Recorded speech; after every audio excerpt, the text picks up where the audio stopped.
నిన్న 20 రోజులు పోరాటం చేసి చివరికి వెంటిలేటర్ మీదకి పోయి అక్కడ కూడా మృత్యువుతో పోరాడి చనిపోయిన పాప వాంకిడి గ్రామానికి సంబంధించిన పాప శైలజ గారికి వారితో పాటు ఇప్పటివరకు కాంగ్రెస్ ప్రభుత్వం వచ్చిన తర్వాత గురుకుల పాఠశాలల్లో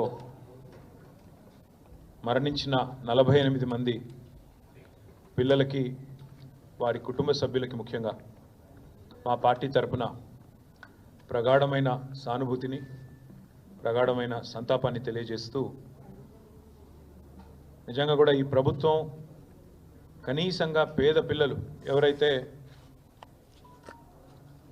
తల్లిదండ్రులు ప్రభుత్వమే తల్లిదండ్రి చూసుకుంటుంది మా పిల్లల్ని అని చెప్పి భావించి గురుకుల పాఠశాలకు పంపిస్తారు. ఆ గురుకుల పాఠశాలల్లో ఈరోజు 48 మంది పేద పిల్లల ప్రాణాలు కోల్పోవడానికి ఈ ప్రభుత్వం ఖచ్చితంగా కారణమైంది. ఇవి మామూలు మరణాలు కావు. ఇవి ఖచ్చితంగా ప్రభుత్వ నిర్లక్ష్యం వల్ల జరిగిన హత్యలుగానే మేము భావిస్తూ ఉన్నాం. ఇవి ప్రభుత్వమే చేసిన హత్యలుగా మేము భావిస్తూ ఉన్నాం. నాకు బాగా గుర్తుంది, నా నియోజకవర్గమైన సిరిసిల్లలో ఎల్లారెడ్డిపేట గ్రామానికి సంబంధించి ఒక బాబు ఇట్లాగే గురుకుల పాఠశాల కోరుట్లలో చనిపోతే నేను పోయి ఆ కుటుంబాన్ని ఆ తల్లిదండ్రిని పరామర్శించి వచ్చిన. ఆ తల్లి ఆ రోజు నాకు చెప్పిన మాట, నాకు జరిగిన క్షోభ ఇంకెవరికి జరగకూడదన్నా, దయచేసి ప్రభుత్వం మీద పోరాడండి, ప్రభుత్వాన్ని ప్రశ్నించండి అన్నారు. మేము ప్రభుత్వాన్ని ప్రశ్నిస్తూనే ఉన్నాం, నిలదీస్తూనే ఉన్నాం, ప్రభుత్వానికి తన బాధ్యతను గుర్తు చేస్తూనే ఉన్నాం. కానీ ప్రభుత్వం ఇప్పటి వరకు కనీసం గురుకుల పాఠశాలల్లో ఉండే పరిస్థితుల పట్ల ముఖ్యంగా ముఖ్యమంత్రి రేవంత్ రెడ్డి ఈరోజు వరకు ఒక సమీక్షా సమావేశాన్ని కూడా నిర్వహించని మాట వాస్తవం.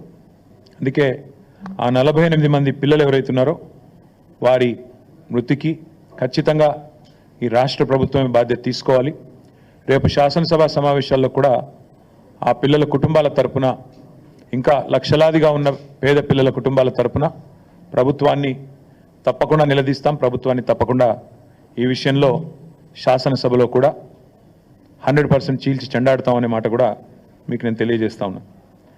అట్లాగే పిల్లలు కూడా నిబ్బరంగా ఉండండి. దయచేసి కష్టాలు ఇబ్బందులు కొన్ని ఉండవచ్చు, కానీ ఆత్మహత్య చేసుకునే పరిస్థితి లేదా ఏమన్నా తీవ్రమైన అనారోగ్యం పాలైతే అవసరమైతే బీఆర్ఎస్ పార్టీని సంప్రదిస్తే మిమ్మల్ని ప్రైవేట్ హాస్పిటల్లో కూడా చేర్పించి మిమ్మల్ని కాపాడుకునే ప్రయత్నం మేము చేస్తాము. తప్పకుండా అట్లాంటి పరిస్థితి ఎక్కడన్నా ఉంటే తల్లిదండ్రులు కూడా భయపడవద్దని, బాధపడవద్దని, వారికి కూడా నిబ్బరంతో ఉండాలని చెప్పి కూడా ఈ సందర్భంగా వారికి విజ్ఞప్తి చేస్తూ ఉన్నాం. నిన్న రేవంత్ రెడ్డి గారు, నిజానికి నేను ఈరోజు ప్రెస్ మీట్ మాట్లాడాలని కూడా అనుకోలేదు, ఎందుకంటే నిన్ననే మహబూబాబాద్లో లగచర్ల గిరిజనులకు సంబంధించిన సంఘీభావ సభ ధర్నా ఏదైతే జరిగిందో అక్కడే చాలా విషయాలు మాట్లాడాలని అనుకోలేదు. కానీ నిన్న ఆయన మాటలు, ఆయన వైఖరి చూస్తూ ఉంటే, ఆయన లేవనెత్తిన కొన్ని